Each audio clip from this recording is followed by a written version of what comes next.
Hi friends, এই ভিডিওটা specifically বলতে গেলে ডাব্লিউবিজেই, জেনপাস, এএনএম, জেক্সপো, জিলেট, জেকা থেকে শুরু করে ডাব্লিউবি ক্যাপ, যে সমস্ত রকম যা কিছু এক্সামিনেশন যেগুলো আটকে রয়েছে, কোনোটার হয়তো ফর্ম ফিল আপ স্টেজে, কোনোটার এক্সাম স্টেজে, কোনোটার হয়তো রেজাল্ট স্টেজে, যেটাই থাকুক না কেন, এই সমস্ত এক্সামিনেশনের অ্যাসপিরেন্টদের ক্যান্ডিডেটদের গার্জিয়ানদের উদ্দেশ্যে বেসিক্যালি ভিডিওটা। কারণ অনেক ক্যান্ডিডেটরা আমার কাছে মেসেজে, হোয়াটসঅ্যাপে, টেলিগ্রামে জানিয়েছে যে দাদা বাড়ি থেকে এইরকম বলছে, ওইরকম বলছে। তো এই বিষয়টা নিয়ে আমার মনে হলো যে আপনাদেরকে, বিশেষ করে গার্জেনদেরকে এই সমস্ত কিছু কথা বলাটা উচিত। তো যে কারণে আমি আমি আপনাদেরকে বলবো অবশ্যই ভিডিওটা একটু শেষ পর্যন্ত দেখবেন। আর যারা ক্যান্ডিডেট, তোমরা যারা দেখছো, তোমাদের যদি সেম সিচুয়েশন হয়ে থাকে, তোমরাও তোমাদের বাবা মাকে এই ভিডিওটা দেখাতে পারো। ঠিক আছে? তো দেখুন ব্যাপারটা কি, আপনারা ম্যাটারগুলো অনেকে হয়তো বোঝেন না, অনেকে যারা রয়েছেন তারা অনেক বোঝেন বিষয়টা, তো সেই হিসাবে ঠিক আছে। কিন্তু যারা বোঝেন না যে কি হচ্ছে বা কি ব্যাপারটা চলছে, তাদের উদ্দেশ্যে বলে রাখি, এখানে ক্যান্ডিডেটদের কোনো ফল্ট নেই। এই পুরো যে ম্যাটার চলছে, এত যে ডিলে হচ্ছে, এখানে আটকে যাচ্ছে, ওখানে আটকে যাচ্ছে, একবার করে কোনো আপডেট আসছে, আবার সেটা দমে যাচ্ছে, এখানে কোনো রকম না ক্যান্ডিডেটের, না আপনার, না আমার, কারোর এখানে কিন্তু কোনো প্রকারের ফল্ট এখানে নেই। ইভেন এমনকি আমাদের ডাব্লিউবিজেই বোর্ডেরও পর্যন্ত এখানে কোনো রকম কোনো ফল্ট নেই। কারণ পুরো যে ম্যাটারটা, সেই ম্যাটারটা চলছে আমাদের স্টেটের সাথে কোর্টের, কখনো সেটা সুপ্রিম কোর্টের, কখনো সেটা হাইকোর্টের। পুরো ম্যাটারটা স্টেটের সাথে চলছে। তো এখানে কারোর কিছু করার নেই। তাই আমাদের এখানে ধৈর্য ধরা ছাড়া, পেশেন্স রাখা ছাড়া এখানে অন্য কোনো অল্টারনেট ওয়ে এখানে নেই আমাদের বা আপনাদের। তো প্লিজ, এই যে মেন্টাল হ্যারাসমেন্ট বা বিভিন্ন রকম কথাবার্তা বলা বা কথা শোনানো, এই সমস্তগুলো একদম করবেন না। এতে একই, দেখুন ক্যান্ডিডেটদের যে মেন্টাল বা একটা মেন্টাল যে ব্যাপারটা, সেটা এমনি আনস্টেবল রয়েছে। এতদিন ধরে তারা বসে রয়েছে, এত রেজাল্টের জন্য একবার করে আপডেট আসছে, একবার করে আবার সেটা চলে যাচ্ছে। এখানে এই হচ্ছে, ওখানে সেই হচ্ছে, কোথাও সোশ্যাল ক্যাটাগরি আপগ্রেডেশন হচ্ছে, কোথাও এই হচ্ছে, সেই হচ্ছে। তো এই সমস্ত করে এমনিই তারা আনস্টেবল রয়েছে। তার উপরে যদি আপনাদের তরফ থেকে এরকম একটা ব্যাপার স্যাপার আসে, সেগুলো আরো অনেক প্রকারের কিন্তু প্রেশার ক্রিয়েট করবে। তো প্লিজ এই সমস্তগুলো করবেন না। ঠিক আছে? এটা আমি প্রত্যেকের উদ্দেশ্যে বলবো, প্রত্যেকটা গার্জেন্টের উদ্দেশ্যে। এবার হয়তো অনেকে বলছেন বা অনেকে ভাবছেন, যদি ডাব্লিউবিজির কথা বলি, তাহলে ভাবছেন যে অনেকে তো অ্যাডমিশন অলরেডি নিয়ে নিয়েছে, বিভিন্ন কলেজ থেকে ফোন করছে, তারা বলছে নাকি তাদের সিট নেই। তো এই ব্যাপারটা কি? বা জেনপাসের যারা অ্যাসপিরেন্ট রয়েছে, তাদের গার্জেনরা বলছেন যে জেনপাসের এক্সাম আদৌ হবে তো, বা কখন হবে, কখন কি যাবে না যাবে। দেখুন, এই সমস্ত বিষয়গুলোর পরিপ্রেক্ষিতে যদি বলি, তো যে পরীক্ষাগুলো এখনো হয়নি, সেগুলোর জন্য প্রত্যেকটা ক্যান্ডিডেট এবং ক্যান্ডিডেটের গার্জেন, প্রত্যেকের উদ্দেশ্যে বলবো, এক্সামিনেশন হবে। জেনপাস, এএনএম, জিলেট, জেকা থেকে শুরু করে যে সমস্ত এক্সামিনেশন গুলো পেন্ডিং রয়েছে, প্রত্যেকটা এক্সামিনেশন একদম হবেই হবে। তাতে সেটা 100%, 1000%, 10,000% পর্যন্ত আপনারা ধরতে পারেন যে শিওর এবং কনফার্ম সেটা হবে। তো এই বিষয়টা নিয়ে আপনাদের চিন্তা করার বা ক্যান্ডিডেটদের প্রেসারাইজ করার কোনো প্রয়োজন নেই, বরং তাদেরকে সাপোর্ট করুন, যাতে তারা সেই এক্সামিনেশনগুলোর জন্য ভালো করে প্রিপেয়ার করতে পারে, তারা যাতে সেই এক্সামিনেশনগুলোতে একটা ভালো মার্কস আনতে পারে, ভালো র্যাঙ্ক আনতে পারে, ভালো র্যাঙ্ক সিকিউর করে তারা যাতে গভর্নমেন্ট কলেজ পেতে পারে, এইটাতে সাপোর্ট করুন। ওই সমস্ত বিভিন্ন রকম কথাবার্তা না বলে বা না শুনিয়ে, প্লিজ। আর যারা ডাব্লিউবিজেইর জন্য বলছেন যে বিভিন্ন কলেজ থেকে ফোন করছে, যে বিভিন্ন রকম বোঝাচ্ছে বা বলছে সিট নেই, দেখুন তাদের কাজই ওটা। ঠিক আছে? কলেজগুলোর কাজই ওটা। তাতে সেটা যত রেপুটেড ইনস্টিটিউট হোক না কেন, কোনো এরকম ব্যাপার নেই যে তারা স্টুডেন্টদের জন্য কথা বলছে। কারণ আলটিমেটলি তারাও কিন্তু এখানে করতে এসেছে একটা বিজনেস। হ্যাঁ, তারা একটা এডুকেশনাল ইনস্টিটিউট, বাট তার পাশাপাশি কিন্তু তাদের বিজনেসটাও আছে। ঠিক আছে? তো তারা, তাদের যেটাতে বেনিফিট হবে, তাদের যাতে প্রফিট হবে, সেটার জন্য তারা এই সমস্ত কথাবার্তাগুলো বলবেই। কিন্তু আমি আপনাদেরকে আগের থেকেই বলেছি যে এরকম কোনো ব্যাপার নেই যে সিট শেষ বা সিট ব্যাপার, এইরকম কোনো বিষয় নেই। আমাদের একটা রুলস থাকে ডাব্লিউবিজির জন্য, ম্যাক্সিমাম অফ দ্য কলেজে যদি 100টা সিট থাকে, সেই 100টা সিটের মধ্যে প্রায় 70 থেকে 80টা সিটই আমাদের ডাব্লিউবিজির জন্যই থাকে। এই সিটটা কোনো প্রকারে কোনো রকম ডাইরেক্ট অ্যাডমিশন বা ডোনেশন দিয়ে ভর্তি করানো যাবে না। এইটার পরে 5 থেকে 10টার মতন সিট থাকে আমাদের প্রাইভেট কলেজে, সেটা থাকে জেই মেনের জন্য। এই সিটটাও কোনো প্রকারের কিন্তু আমাদের আদার্স অন্য কিছুতে কনভার্ট করা যাবে না। এর পরের যে 10 থেকে 15টার মতন সিট থাকছে, এই সংখ্যক মাত্র সিটটাই আমাদের ডোনেশন নিয়ে বা আমাদের ম্যানেজমেন্ট কোটার হিসাবে ভর্তি করানো যেতে পারে। তো এই সিটটা হয়তো ফুল হয়ে যেতে পারে, সেটার সাথে আমার সম্পর্ক নেই। যেটা মেন সিট ডাব্লিউবিজির যে সিটটা, সেটা আমাদের ছিল, আছে এবং থাকবে, ওটা ডাব্লিউবিজি এর কাউন্সেলিং থেকেই ভর্তি হবে। কোনো প্রকারে এরকম নয় যে সিট ভর্তি হয়ে গেছে আর ভর্তি হবে না, কাউন্সেলিং এর থেকে সিট পাওয়া যাবে না, এই বিষয়টার থেকে প্লিজ আপনারা বেরিয়ে আসুন। এই বিষয়টা একদমই কিন্তু নয়, ঠিক আছে?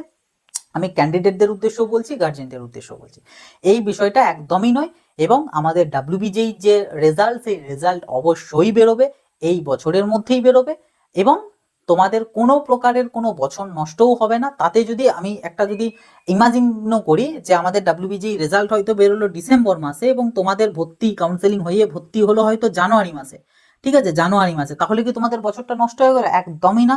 তোমাদের বছর, তোমাদের অ্যাডমিশন ইয়ার কিন্তু 2025-26-27-এই থাকবে, ঠিক আছে? তোমাদের আগস্ট মাসে ভর্তি হলেও যে এটাই থাকতো, এবং তুমি যদি জানুয়ারিতেও ভর্তি হও, মানে জানুয়ারিতেও তোমাদের যদি শুরু হয়, তাতেও কিন্তু তোমাদের এই সিজন হিসাবেই থাকবে। হ্যাঁ, এইটাতে হয়তো তোমাদের সেমিস্টার একটা এফেক্ট পড়তে পারে, যেটা ফার্স্ট সেম এবং সেকেন্ড সেম যে এক্সামিনেশনটা হয়, মানে যে পরিমাণ গ্যাপটা থাকে এক্সামিনেশন হওয়া, সেটা হয়তো অনেক কম সময় হয়ে যাবে, 1-1.5 মাসই হয়তো সেমিস্টার হয়ে যাবে, সেটা হতে পারে। বাট তোমাদের ইয়ার লস কোনো প্রকারের হবে না। এই জিনিসগুলো একদম মাথা থেকে বের করো। আমি জানি না এই জিনিসগুলো তোমাদের মাথার মধ্যে আসছেই বা কি করে, বা কারাই বা বলছে বা বোঝাচ্ছে। এই জিনিসগুলো পুরো একদম মানে ফালতু জিনিস, এগুলো নিয়ে ভাবনা চিন্তা করার মতন কোনো ব্যাপারই নয় এগুলো। রেজাল্ট তোমাদের বেরোবেই, এই বছরের মধ্যেই বেরোবে, এবং তোমাদের কোনো প্রকারের বছর নষ্ট বা এরকমের কোনো বিষয় নেই। আর কাউন্সেলিং তোমাদের হবেই, সেটা ডাব্লিউবিজেইর বলো, জেনপাসের বলো, বা যেটারই বলো, কাউন্সেলিং তোমাদের হবে, কাউন্সেলিং এর থেকেই ভর্তি হবে, এর বাইরে অন্যরকম কোনো ব্যাপার নেই। আর সিটের নিয়ে তো নয়, সিট নেই, সিট নেই, ও সকল ফালতু কথা ওই সমস্ত। আর একটা জিনিস যেটা মানে একটা টোপ বলতে গেলে এই তাদের মার্কেটিং এর বা তাদের ক্যান্ডিডেট অ্যাট্রাক্ট করা, সেটা হচ্ছে ক্লাস শুরু। যে অমুক কলেজ XYZ একটা কলেজ, তারা একটা বড় করে নোটিফিকেশন দিয়ে দিল যে আমরা ক্লাস শুরু করে দিচ্ছি। তো এই যে বিষয়টা, তারা কজন ক্যান্ডিডেটকে, হ্যাঁ যারা অটোনোমাস, যেমন আমি যদি বলি আইএম, ঠিক আছে, আইএম, ইউইএম, বা আমি যদি ধরি ব্রেনওয়্যার ইউনিভার্সিটি, ঠিক আছে, ব্রেনওয়্যার ইউনিভার্সিটি, বা আরো যে সমস্ত অটোনোমাস যেগুলো রয়েছে, তারা শুরু করতেই পারে, কারণ তাদের ডাব্লিউবিজেইর সাথে কিছু এসে যায় না। কিন্তু যেগুলো ডাব্লিউবিজেইর মধ্যে থাকে, সেই সমস্ত কলেজগুলোতে এই পরিমাণ ক্যান্ডিডেটই শুধুমাত্র অ্যাডমিশন হয়েছে। তো তারা এই যে ক্লাস শুরু করব বলছে, তারা কিন্তু এই ক্লাস স্টার্ট এই সংখ্যক ক্যান্ডিডেটদেরকে নিয়েই করছে। কিসের জন্য? তারা ওই বড় বড় নোটিফিকেশনটা দিচ্ছে, যাতে ক্যান্ডিডেটরা দেখতে পায় যে ক্লাস শুরু হয়ে গেল, আমাদের তখন ভর্তি হলো না, তাহলে আমাদেরকে ভর্তি হতে হবে। তারা হয়তো তোমাকে ফোন করলো, বা তোমরা হয়তো তাদেরকে ফোন করলে যে আপনাদের তো ক্লাস শুরু হয়ে গেল, তাহলে কি এই হবে না বা সেই হবে না। তারা তাদের মতন আরো ভালো করে ব্রেন ওয়াশিংটা করবে, এবং তারপরে তুমি গিয়ে অ্যাডমিশনটা নিয়ে বসে থাকবে। তো এই বিষয়গুলো একদমই করবে না, একদমই না। এই সমস্ত বিষয় তাদের এটাও একটা মার্কেটিং এর মতোই ব্যাপার। তুমি যদি সেখানে গিয়ে খোঁজ নিয়ে দেখো, সেখানে খুব কম সংখ্যক স্টুডেন্টই কিন্তু আছে বা থাকছে যাদের নিয়ে ক্লাসটা শুরু করেছে। ওটা একমাত্র এই জিনিসটার জন্য, ওটা একটা তাদের অ্যাডভার্টাইজমেন্ট করা, বা বলতে গেলে ক্যান্ডিডেটদের অ্যাট্রাক্ট করার একটা রাস্তা বা একটা মানে পদ্ধতি। তো এটাতেও একদম পড়া চলবে না। আরেকটা জিনিস যেটা অনেকে হয়তো ভাবছেন বা ভাবছো যে ডাইরেক্ট অ্যাডমিশন নিয়ে নেবো বা এই সেই, আমি প্রথম দিন থেকে বলে এসেছি, ডাব্লিউবিজেইর জন্য যাদের ফিজিক্স, কেমিস্ট্রি, ম্যাথামেটিক্স মিলিয়ে 20 থেকে 25+ মার্কস আসছে, তারা অবশ্যই কাউন্সেলিং এর জন্য অপেক্ষা করুন। আর যাদের ফার্মাসির জন্য চাইছেন, তাদের অনলি ফিজিক্স কেমিস্ট্রিতে 12+ মার্কস যাদের আসছে, তারা অবশ্যই অপেক্ষা করুন। আপনারা এই কাউন্সেলিং এর থেকেই একটা ভালো বা অ্যাভারেজ কলেজ কিন্তু পেয়ে যাবেন। আপনারা ডাইরেক্ট অ্যাডমিশন নিতে যাচ্ছেন, নিতে গিয়ে যেগুলোতে দেখছেন যে আপনারা খুঁজছেন উইথাউট ডোনেশন, একটা সিম্পল জিনিস, একটা কলেজ যদি তাদের সেই ডিপার্টমেন্টটাতে ডিমান্ড থাকে, তারা কি সেটা উইথাউট ডোনেশনে অ্যাডমিশন দেবে? নিশ্চয়ই দেবে না।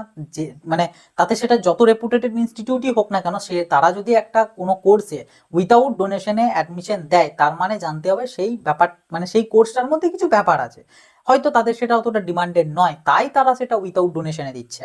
আর সিএসই বা আইটি যেগুলো ডিমান্ডেড কোর্স, এগুলো যে সমস্ত কলেজগুলোতে উইথাউট ডোনেশনে দিচ্ছে, সেগুলো নিশ্চয়ই টপ ক্যাটাগরির বা ভালো কলেজের লিস্টে পড়ে না, সেগুলো অ্যাভারেজ বা বিলো অ্যাভারেজ কলেজের লিস্টেই পড়ে, তাই তারা ওগুলো দিচ্ছে। তা না হলে সিএসসিআইটি উইথাউট ডোনেশনে ন্যাচারালি দেবে না কেউ, অ্যাটলিস্ট 1 লাখ টাকা হলেও ডোনেশন নেবে।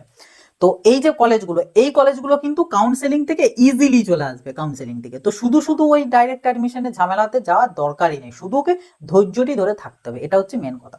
পেশেন্সটা রাখতে হবে।